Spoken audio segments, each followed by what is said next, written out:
ဒီကြီးမားတဲ့ကြိတ်ဆုံကြောက်တုံးကြီးကငရဲပြည်ရဲ့အကျဉ်းချုပ်ဆုံးပြစ်ဒဏ်တစ်ခုပါပဲပြစ်ဒဏ်ကြခံရသူတွေကမရက်မနာပြေးလွှားနေရတယ်ခဏလေးရက်လိုက်တာနဲ့သူတို့ဟာအသားတဆစီကြေးမွသွားမှာပါဒါပေါ်သူတို့ကရေထဲကိုခုန်ချလို့လည်းရပါတယ်ဒါပေမဲ့ရေထဲကပြီးရန်ဟန်ကသူတို့ကိုချက်ချင်းပဲအစိမ့်လိုက်ဆုပ်ဖြဲဆက်တောက်သွားလိမ့်မယ်ဒီနေ့မှာတော့ဒီနေရာကိုအထူးဝိညာဉ်တစ်ခုရောက်ရှိလာခဲ့တယ်သူကမိသက်သမားတစ်ယောက်ပါလွန်ခဲ့တဲ့9မိနစ်ကကယ်ဆယ်ရေးမရှင်တစ်ခုမှာမတော်တဆမှုတစ်ခုဖြစ်ပွားခဲ့တယ်ဘေးကင်းရေးကျိုးကမီးလောင်ပြီးပြတ်တောက်သွားခဲ့တယ်သူကသူကယ်တင်ထားတဲ့ကောင်မလေးကိုရင်ဘတ်ထဲမှာတင်းတင်းကြပ်ကြပ်ပွေ့ဖက်ရင်မြေပြင်ပေါ်ကိုပြင်းပြင်းထန်ထန်ပြုတ်ကျသွားခဲ့တယ်ကောင်မလေးကတော့ဘာဒဏ်ရာမှမရခဲ့ပါဘူးဒါပေမဲ့သူ့ရဲ့တက်မဲ့ခန္ဓာကိုယ်ကိုမြင်ပြီးသူ့အသင်းဖော်တွေဘေးမှာငိုနေကြတာကိုတွေ့လိုက်ရတဲ့အခါမှာတော့သူတည်သွားပြီဆိုတာကိုသဘောပေါက်သွားခဲ့တယ်မကြခင်မှာပဲငရဲပြည်ကတမန်တော်2ယောက်သူ့ကိုလာခေါ်သွားဖို့ရောက်လာခဲ့တယ်တမန်တော်မလေးကတော့ပျော်ရွှင်နေပေမဲ့မိသက်သမားကတော့လက်မခံနိုင်ခဲ့ဘူးဘာလို့လဲဆိုတော့သူ့မှာနားမကြားစကားမပြောနိုင်တဲ့အပြင်မတန်ဆွမ်းဖြစ်နေတဲ့အမေကြီးတယောက်ရှိနေသေးလို့ပါပဲသူကသူ့အမေကိုဒီတိုင်းထားခဲ့လို့မဖြစ်ဘူးလေဒါပေမဲ့ရုတ်တရက်သူ့ခြေထောက်တွေကမြေကြီးပေါ်ကနေကျွတ်တက်သွားပြီးနောက်ကျောကဝဲကရက်တစ်ခုကသူ့ကိုဖြည်းဖြည်းချင်းဆွဲသွင်းသွားခဲ့တယ်မကြခင်မှာပဲမိသက်သမားကငရဲပြည်ကိုရောက်သွားခဲ့တယ်သူရင်ဆိုင်ရတဲ့ပထမဆုံးစစ်ဆေးမြင်မှုကတော့လူတက်ငရဲပုံမှာပဲဒီအဆင့်ကိုတာဝန်ယူတဲ့တမန်တော်ကသူ့ကိုမေးခွန်းထုတ်ခဲ့တယ်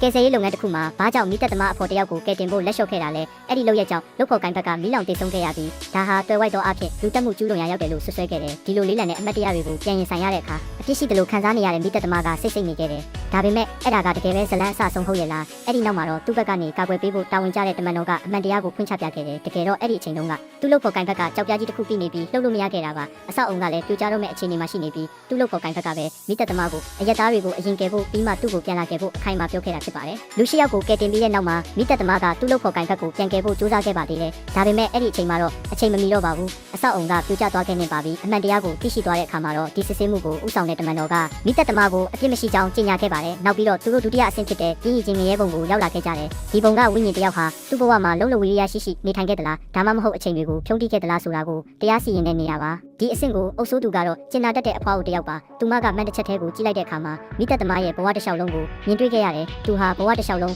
အလုပ်ကိုစူးစမ်းပြီးတာဝန်ကျေပွန်စွာနေထိုင်ခဲ့တာကိုသူမတွေ့လိုက်ရတယ်တမန်တော်မလေးကတော့လက်ခုပ်မတီးပဲမနေနိုင်ခဲ့ဘူးသူမကမိသက်သမားကိုမေးလိုက်တယ်မင်းကိုဒီလောက်ထိစူးစမ်းရှင်တန်စေခဲ့တဲ့တွန်းအားကပါလေမိသက်သမားကမဆိုင်မတော်ပဲဖြစ်လိုက်တယ်ပတ်စံအတွက်ပါတဲ့တမန်တော်ရဲ့မျက်နှာကချက်ချင်းပဲညှို့ကျသွားတယ်ဘာလို့လဲဆိုတော့ငရဲပြည်မှာပတ်စံကိုနတ်ဖျားအတူအယောင်လို့သတ်မှတ်ထားလို့ပါပဲအဲ့ဒါကိုကိုးကွယ်တာကအပြစ်တစ်ခုဖြစ်တယ်အမိတ်တခုံးနဲ့အတူသူမကမိသက်သမားရဲ့ဝါဖောင်ကိုရေတကုံတစ်ခုစီကိုတွန်းလွတ်လိုက်တယ်သူကောင်းလဲကြည့်လိုက်တဲ့အခါမှာရေတကုံအောက်ခြေမှာစောင့်ကြိုနေတဲ့ကြောက်မက်ဖွယ်ရမြင်ကွင်းကိုတွေ့လိုက်ရတယ်